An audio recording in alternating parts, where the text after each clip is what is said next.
પંજાબના મુખ્યમંત્રી ભગવત માન દ્વારા એક મુખ્યમંત્રી સેહત યોજના જે છે તે શરૂ કરવામાં આવી છે, જેમાં 10 લાખ રૂપિયા સુધીનો વીમો જે છે તે આપવામાં આવશે।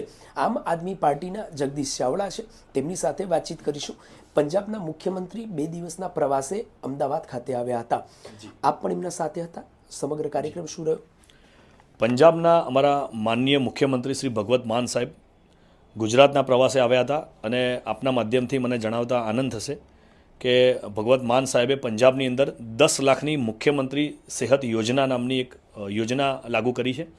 આ યોજનામાં એવું છે કે 40થી વધારે ટેસ્ટ, મેડિકલ બ્લડ ટેસ્ટ વગેરે જે ટેસ્ટ થતા હોય છે બીમારી માટે, એ 40થી વધારે ટેસ્ટ એમાં ફ્રી છે અને ઓલમોસ્ટ તમામ પ્રકારની બીમારી, પછી કિડનીની હોય, હાર્ટની હોય, આંખની હોય કે પછી દાંતની હોય, તમામ પ્રકારની બીમારીઓમાં 10 લાખ રૂપિયા સુધીનું પેકેજ ફેમિલીને આપવામાં આવે છે કે કોઈ એક ફેમિલી વર્ષમાં માન લો ફેમિલીના ભગવાન ના કરે એવું થાય કે બધા જ સારી રીતે સારું સ્વસ્થ હેલ્ધી લાઈફ જીવે એવી અમારી કામના છે। પરંતુ કદાચ કોઈને એવી પરિસ્થિતિ આવે, કોઈના ઘરમાં જ્યારે બીમારી આવે ત્યારે બહુ જ આખું પરિવાર નબળું પડી જતું હોય છે, એવા સમયે પરિવારે ખાલી એના વ્યક્તિની સેવા કરવી પડે, પૈસાની તકલીફ ના પડે, એને મકાન ગીરવી ના મૂકવું પડે કે દુકાન ગીરવી ના મૂકવી પડે કે વ્યાજવા પૈસા ના લેવા પડે, એવી એક યોજના તરીકે ભગવત માન સાહેબે આ કાર્ડ જાહેરાત કર્યું છે। અચ્છા, જગદીશ, કાર્ડ જાહેર કર્યું છે, શું એના માટે કોઈ ડોક્યુમેન્ટ બનાવવા પડશે? એમને કાર્ડ બનાવવું પડશે? પંજાબની અંદર આ યોજનાનો લાભ લેવો હશે કે માત્ર પછી એમની રીતે આ યોજનાનો લાભ કઈ રીતે લઈ શકશે?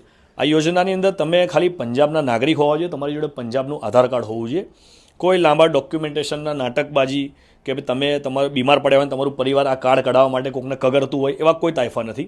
તમે સિમ્પલ પંજાબના નાગરિક છો તો પંજાબની અંદર આવેલ કોઈ પણ સરકારી કે પ્રાઇવેટ તમારી મનગમતી હોસ્પિટલની અંદર તમે 10 લાખ રૂપિયા સુધીની સારવાર લેશો, એનું તમામ બિલ સરકાર ચૂકવશે। અને એક વર્ષની અંદર તમારા 10 લાખમાંથી માન લો તમે 6 કે 7 લાખ રૂપિયાનું મેડિકલ બિલ બન્યું તો બાકીના પૈસા બી તમારા એકાઉન્ટમાં રહેશે ને નવા વર્ષે બીજા 10 લાખ પણ એડ થઈ જશે। આ રીતની એક મસ્ત યોજના ભગવત માન સાહેબ દ્વારા પંજાબમાં લોન્ચ કરવામાં આવી છે।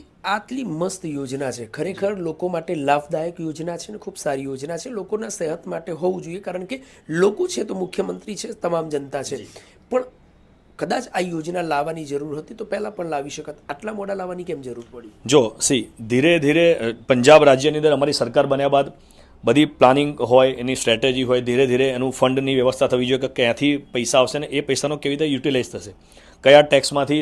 અહીંયા આપણે ટેક્સ ઉઘરાવીએ છીએ, ગુજરાતની અંદર જે ટેક્સ છે, ટેક્સની જે સ્ટ્રક્ચર છે એ લગભગ જ કોઈ બીજા રાજ્યની અંદર આટલું બધું ટેક્સ હશે, એટલે આ ટેક્સનું સ્ટ્રક્ચરમાંથી ક્યાંથી નાણાં આવશે ને ક્યાં એને ઇમ્પ્લિમેન્ટ થશે, એની આખી પ્લાનિંગ કમિટી હોય ને બધામાં દેર આયે દુરસ્ત આયે ધીરે ધીરે